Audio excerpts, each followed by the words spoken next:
大家好សួស្តីអ្នកទាំងអស់គ្នាថ្ងៃនេះគឺមកដល់មេរៀនទី3ហើយតែមេរៀនទី3ថ្ងៃនេះគឺនិយាយថា你家在哪你家在哪តើផ្ទះអ្នកនៅឯណាតោះពាក្យទី1生词ពាក្យទី1家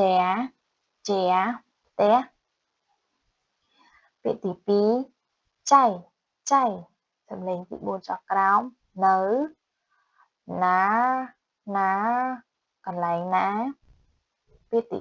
4បេជីងបេកាំងពាក្យទី5សាងហៃសៀងហៃកាំងហុងកុងថា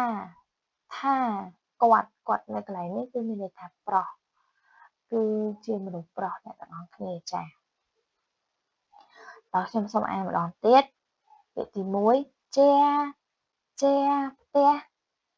ទី2ចៃនៅណាកន្លែងណាពាក្យទី4បៃជីងបេកាំងពាក្យទី5សាងហៃសៀងហៃពាក្យទី6សាងកាង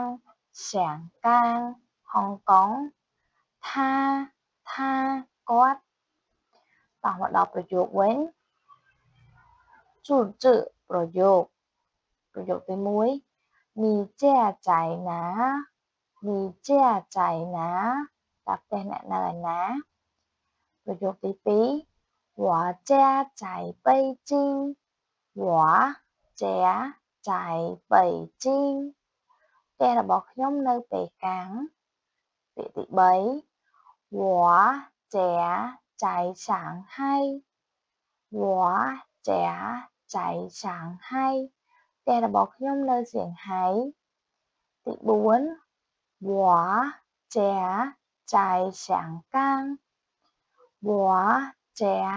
在香港ផ្ទះរបស់ខ្ញុំនៅហុងកុងចាអញ្ចឹងខ្ញុំសូមអានម្ដងទៀតមេរៀនទី3ទី3課你家在哪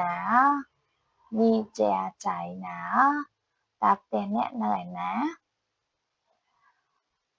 ជាផ្ទះ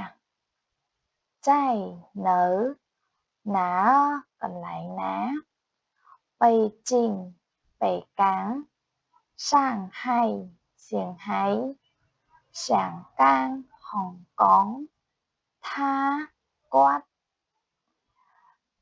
ទូជប្រយោគ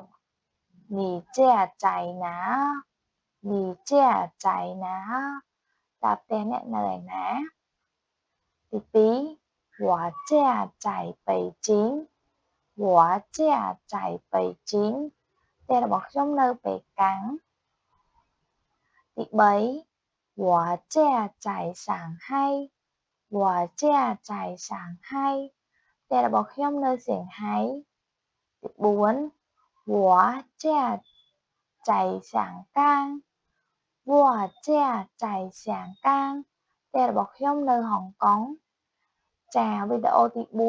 4សំទោសវីដេអូមេរៀនទី3នៅថ្ងៃនេះ